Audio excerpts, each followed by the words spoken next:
On today's Locked On Giants podcast, we're checking in with Caroline Fenton of Locked On LSU, who's going to give us everything we need to know about New York Giants first round draft pick, Malik Nabers. That's coming your way next on the Locked On Giants podcast.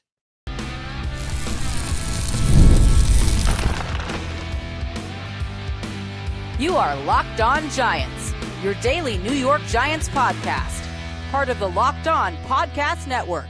Your team every day. This episode of the Locked On Giants podcast is brought to you by Game Time. Download the Game Time app, create an account, and use the promo code Locked On NFL for $20 off your first purchase. Last minute tickets, lowest prices guaranteed. Hello, New York Giant fans, and welcome to another edition of the Locked On Giants podcast, part of the Locked On Podcast family, your team every day. I'm your host, Patricia Traina, credentialed member of the New York Giants media for Locked On, as well as for Giants Country over on the Fan Nation Network, si.com/NFL/Giants. And welcome in to my everydayers, my Blue Crew community members, my newcomers, and everybody in between. Thank you for spending part of your day with us here on the Locked On Giants podcast. And if you watch on YouTube, please subscribe to the channel, like the video, and click that little notification bell so that every time I post a new video, you get an alert. And on today's Locked On Giants podcast, as promised, we are bringing on our college hosts to talk about the Giants class of 2024. And up first is Caroline Fenton. She is the host of Locked On LSU, and she's here to tell us everything we need to know and then some about Giants first round draft pick Malik Nabers. Caroline, thank you so much for joining me. Welcome.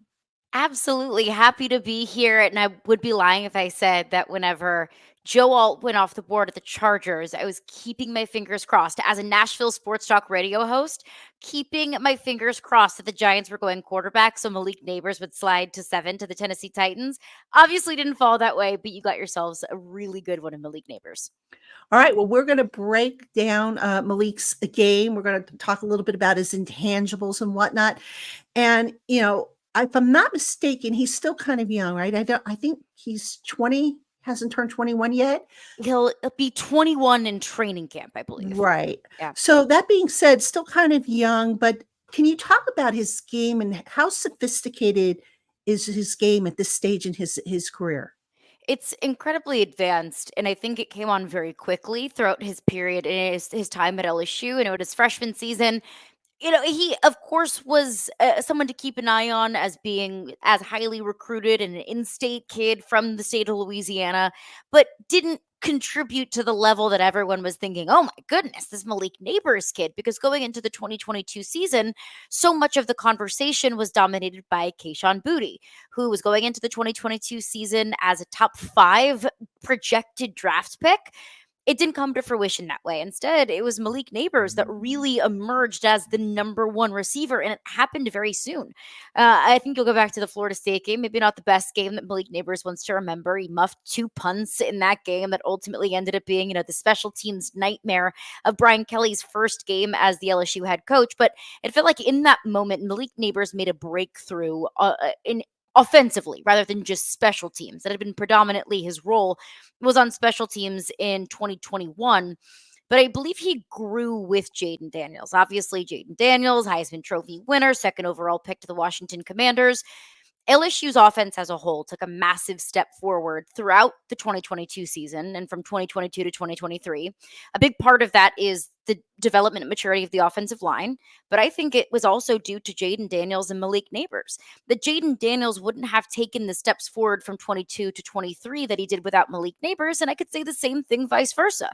That Malik Nabers wouldn't have become the household name top 10 draft pick that he became without the production from Jayden Daniels. So early on in Malik Nabers' second season, in his true sophomore season, so to speak, he became the number 1 wide receiver at LSU with a top 10 offense, and that got to the SEC championship game. It was almost like he was, I don't want to say forced to grow up and to mature, because of course that's a role that he wanted to play in, but he very quickly emerged as the number 1 option and number 1 threat for Jayden Daniels in his first season, and obviously remained so. You mentioned the connection with Jayden Daniels. Every quarterback is different, even though the role is, pretty much the same, read the defense, throw the ball and get it to him. But what was it specifically about Jane Daniels and Malik's relationship on the field that you think works so well for the receiver? I think it was Jaden Daniels' arm strength and Malik Nabers' speed. That what made Malik Nabers so great, and also Brian Thomas Jr. I'll lump him into this conversation because they were the most potent 1-2 punch at the receiver position in all of college football. What made that offense go was Jaden Daniels' ability to get them the ball deep and Malik Nabers' ability to get there. That Malik Nabers has the unique combination of top speed, vertical speed of just getting downfield and being able to shake defenders off the press. But also, if you wanted to shake things up offensively, and that's a lot of what LSU wanted to do, was they could utilize the long ball, but they didn't want to do that on every single down. Well, Malik Nabers could also beat you up the middle because even when he was lining up right off the line of scrimmage, even on maybe short crossing routes, Malik Nabers was able to, kind of shift his body, incredibly twitchy. Not only is he quick with foot speed, but he's also quick in terms of changing direction on a dime. Think of maybe Antonio Brown in his prime. So I think it was that combination of anytime Jaden Daniels wanted to throw it deep, like Malik Nabers could get there. He had the speed to get there and the ability to shake off defenders, but also was so multiple in what he was able to do in terms of the passing game.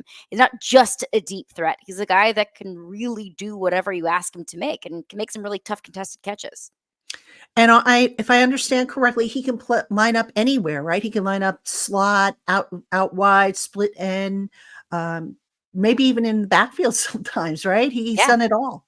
Yeah, he is incredibly multiple in what he can do. And I think that's just the modern receiver, right? If a young receiver wants to get drafted, specifically a first round draft pick, you can't just be an outside guy. You can't just be a slot guy.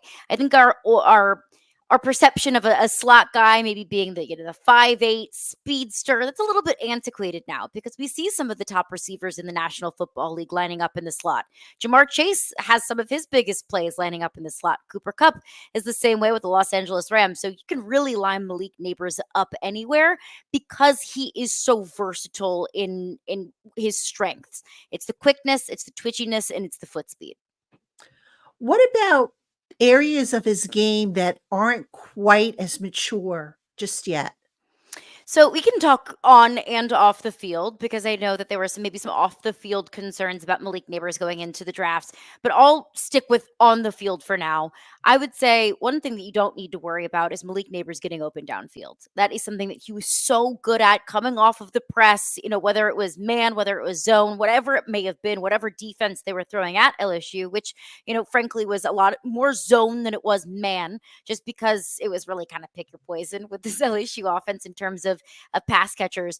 But I would say one area that could use a little bit of development is the burst and the speed coming off of the line of scrimmage. If maybe the route tree isn't as diverse in a short field situation as it is in a longer field situation. And you touched upon. I was going to ask you actually about the off-field stuff. I know that there was an incident with I think it was involving a gun, and that was all dropped and settled. And he also had a shoulder issue, if I'm not mistaken, that he played through. Was that correct? Yes. Yeah. It was nothing that kept him off the field for a long extended period of time. And frankly, wasn't an injury that ever concerned me as an LSU fan that he wouldn't be available, but it was something that he was working through. And the incident with the gun thing, that, like I said, that was all resolved, but just what happened there, that based on what you know. Yes. So Malik Nabers was in New Orleans. I believe it was during Mardi Gras. So he was on Bourbon Street in New Orleans, which obviously it's going to be crazy at any time, and especially at Mardi Gras. He was arrested for, I cannot remember if it was illegal possession of a gun or if it was just illegally being open carried. I don't, off the top of my head, I don't recall exactly what the charge was. Overall, it ended up getting dropped. And that was something that Brian Kelly, LSU head football coach, was asked about. And he said, look, it was just a judgment lapse for Malik. It was no bad intentions whatsoever. It was just a mistake at the wrong time. And ultimately had to pay the consequences for it. All right. Now, coming up next, we're going to talk a little bit more about Malik Nabers' intangibles with Caroline Fenton, host of Locked on LSU. Giant fans, don't go anywhere. Hey, Giant fans, passion, drive, and patience. What brings home the winning trophy is also what keeps your ride or die alive. eBay Motors has everything you need to maintain your vehicle and level it up to peak performance. From superchargers, roof racks, exhaust kits, LED headlights, and more. Whether you're into speed, power, or style, eBay Motors has got you covered. With over 122 billion parts for your number one ride or die, you'll always find exactly what you're looking for. And with eBay's guaranteed fit, your part is guaranteed to fit your ride every time or your money back.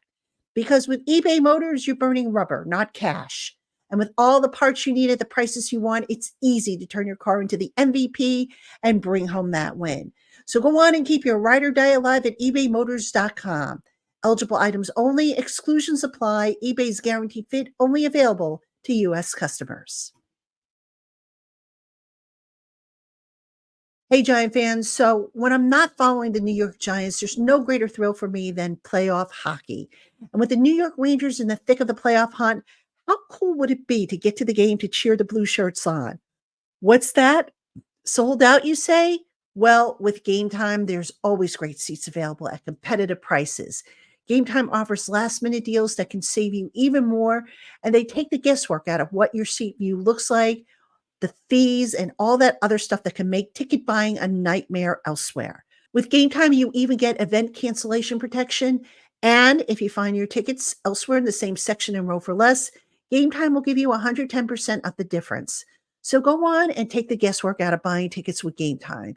Download the Game Time app, create an account, and use the promo code LOCKEDONNFL for $20 off your first purchase.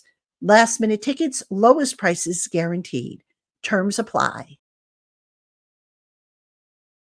All right, everybody, welcome back to the Locked On Giants podcast. I'm Patricia Traina with Locked On LSU's Caroline Fenton, and she is the first of several college hosts we're going to have on the program to talk about the Giants class of 2024. So keep it here all week long and into next week. We will have all those pods for you. And Caroline, let's talk about some of the intangibles about Malik Nabers. I mentioned at the start of the program that he's still kind of young. He's coming to New York, which, as you know, is a very, very big atmosphere. It can swallow guys up alive if they aren't prepared for it, if they are not mature enough. How do you think he's going to fare in the New York area? Look, I think the New York market is going to be tough for anybody. I think that the media, as you know, Patricia, it's not always very kind to players, especially if players aren't performing to the level that's expected of them. As the sixth overall pick, Malik Nabers has really high expectations. So I'll say, I don't care if you're a 20-year-old rookie or if you're a 35-year-old, 15-year NFL veteran. The New York market is going to be one that's intimidating. I also don't think it's anything that's too intimidating for Malik Nabers. I know that there were some pre-draft stories, rumors, smoke screens, whatever you want to call it, draft time sillies. One thing that came out that there was concern about Malik Nabers being able to remain level-headed in a big city. I talked to some contacts that I have within, the LSU football facility, and a lot of them said, I really don't know where this is coming from.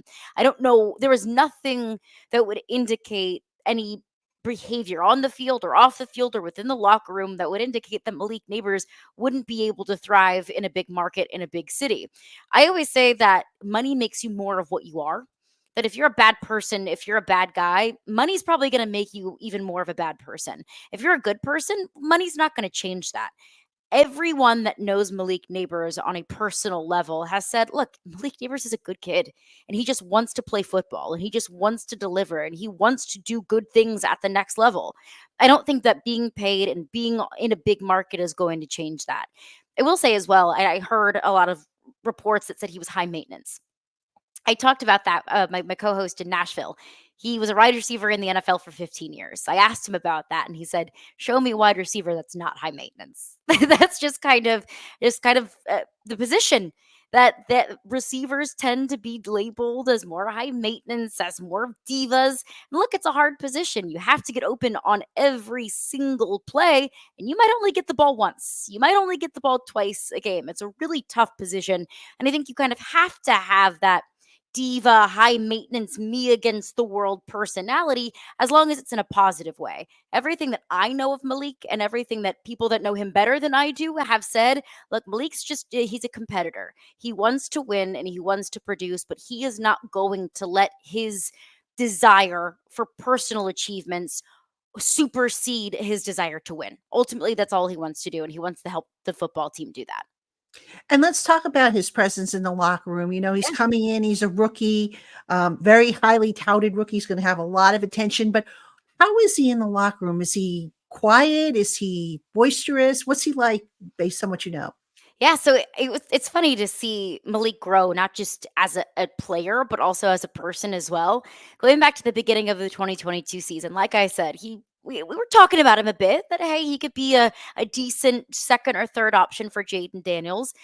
And so I think that he kind of adopted that role in the locker room as well. Wasn't overly vocal, but of course was going to try to do the right things, do what the coaches ask of him, of kind of be a little bit more of a silent leader, of doing whatever he can to help the team, but not being, overly boisterous or overly vocal.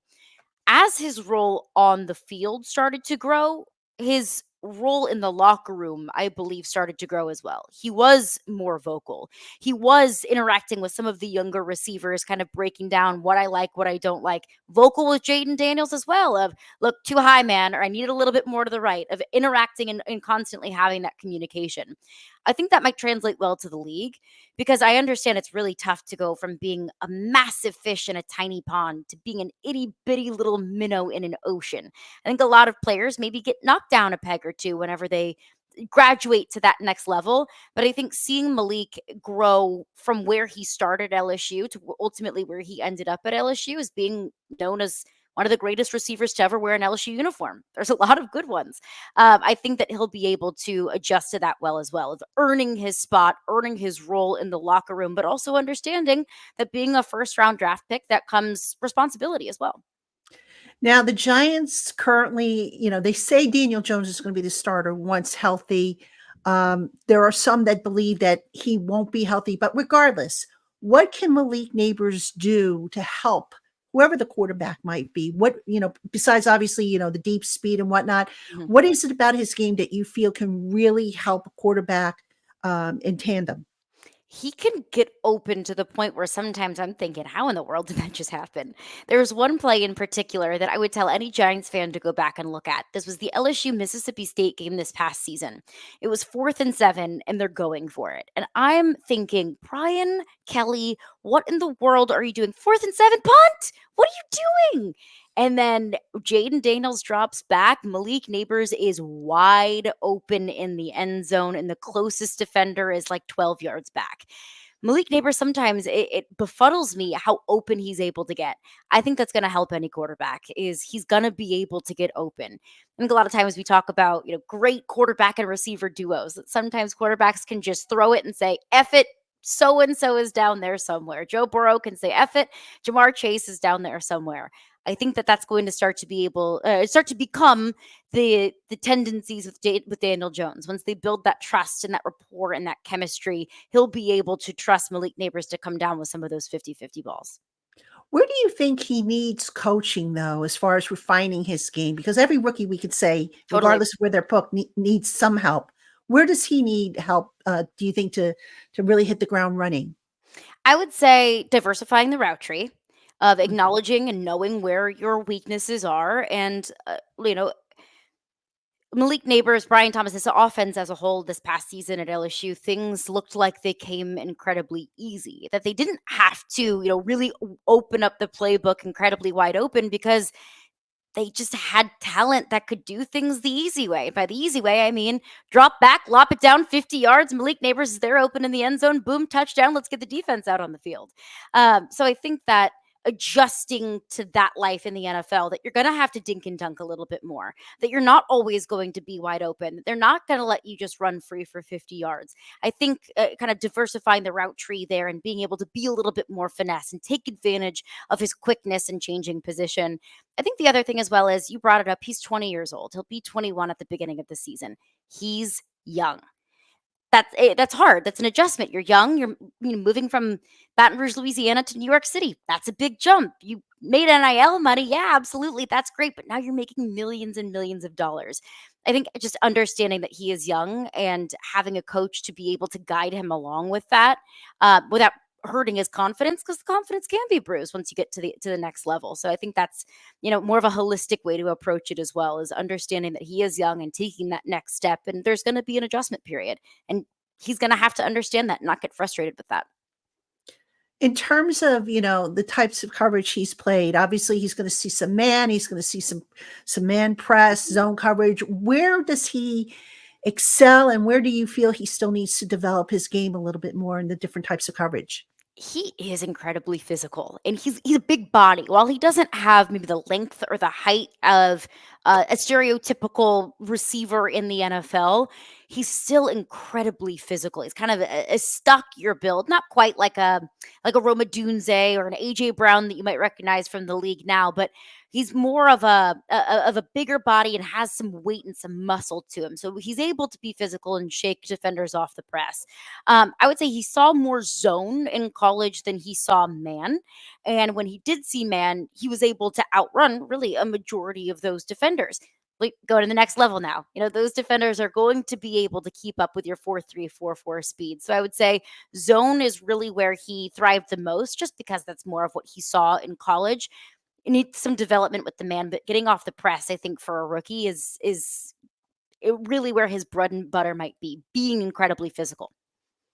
All right, folks, we've got more coming up with Caroline Fenton as we talk about Malik Nabers, get to know more about the Giants' #1 draft pick. We've got more for you right after this. Hey, Giant fans, we've all been there, either as a player or as a fan. It's halftime and the scoreboard is not looking good. You're feeling low and you're not sure if your team can pull out a win.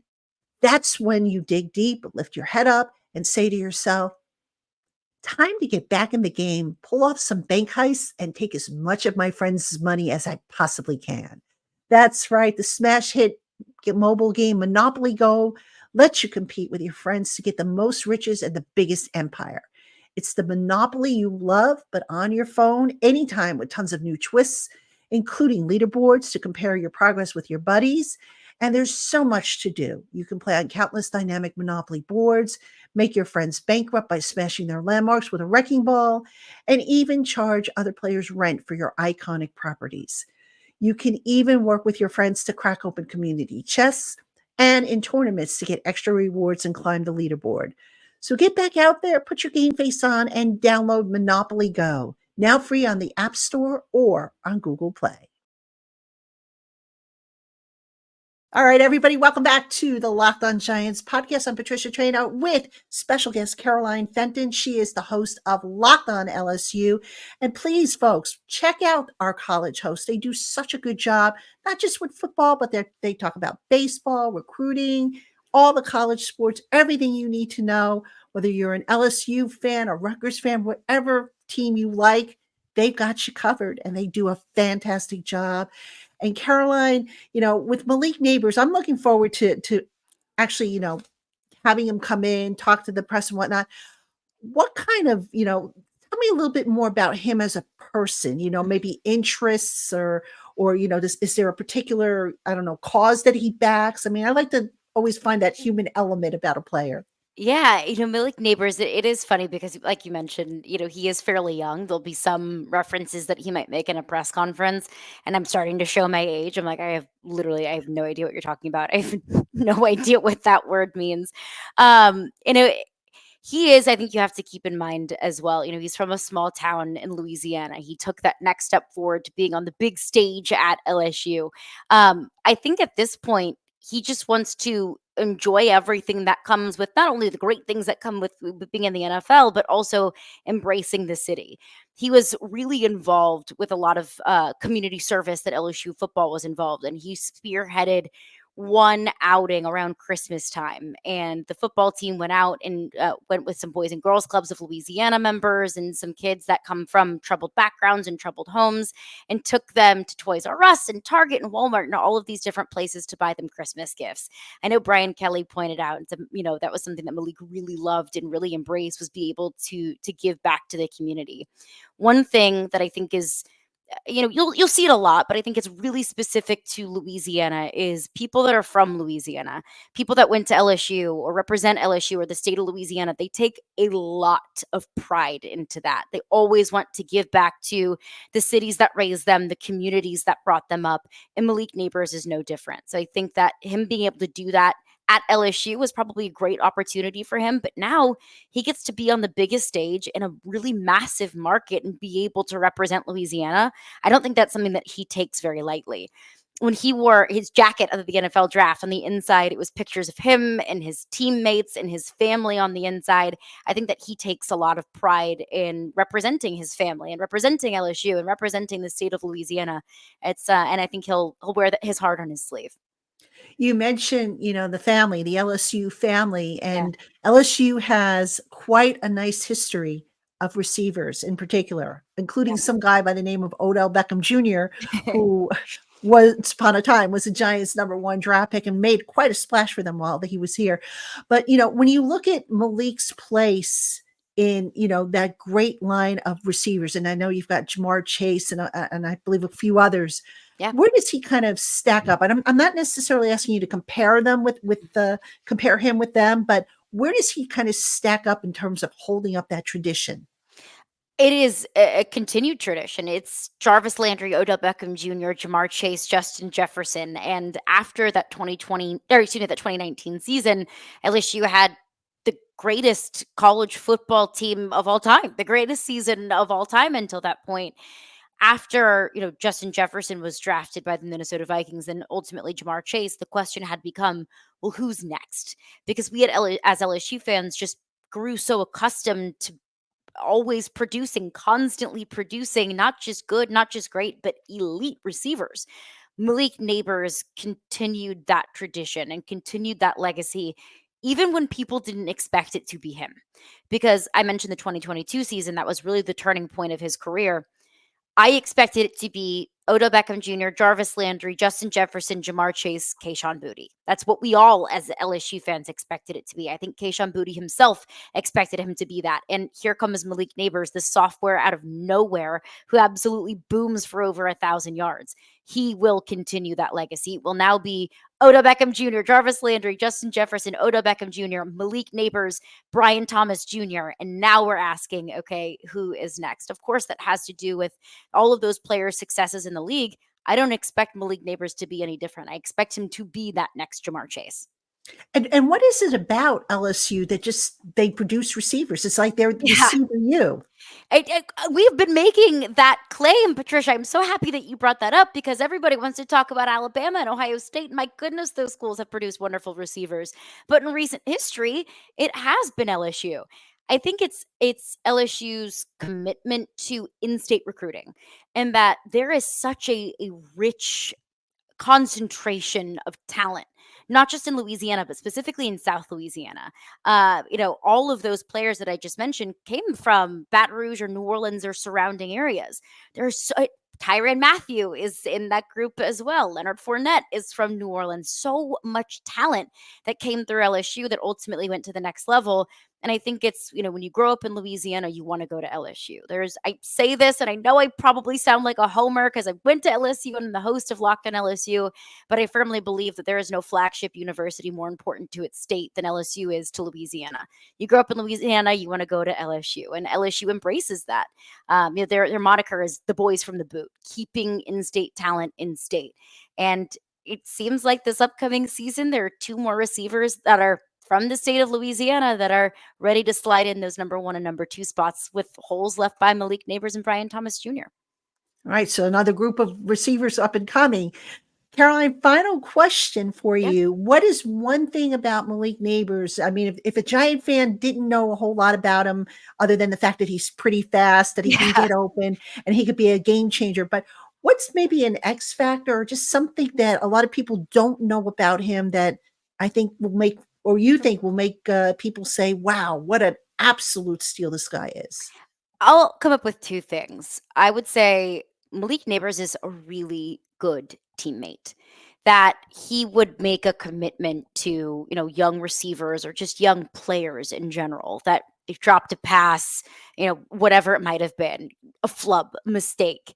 Malik Nabers would have been the guy to go up to him, pat him on the back. You got this. We got this. Jaden Daniels misses a pass. Hey, no, it's cool. Shake it off. Have a memory of a goldfish. He was always a very, vocal encourager on the sideline. Other side of that too is he's a really good dancer. Just wait until you see some of his touchdown celebrations. It was funny, like the gritty became such a popular dance that was popularized a lot by Justin Jefferson in his time at LSU. Malik Nabers did a little steering wheel celebration that I now see everywhere. So he's a trendsetter. Great dancer, Malik Nabers is. Okay, well, that's good to know. So, I mean, we'll see if that word gets out to his veteran teammates when they have to do rookie hazing. Instead of having him sing, maybe they'll have him dance. I think he would embrace it wholeheartedly. Just show off the dance moves.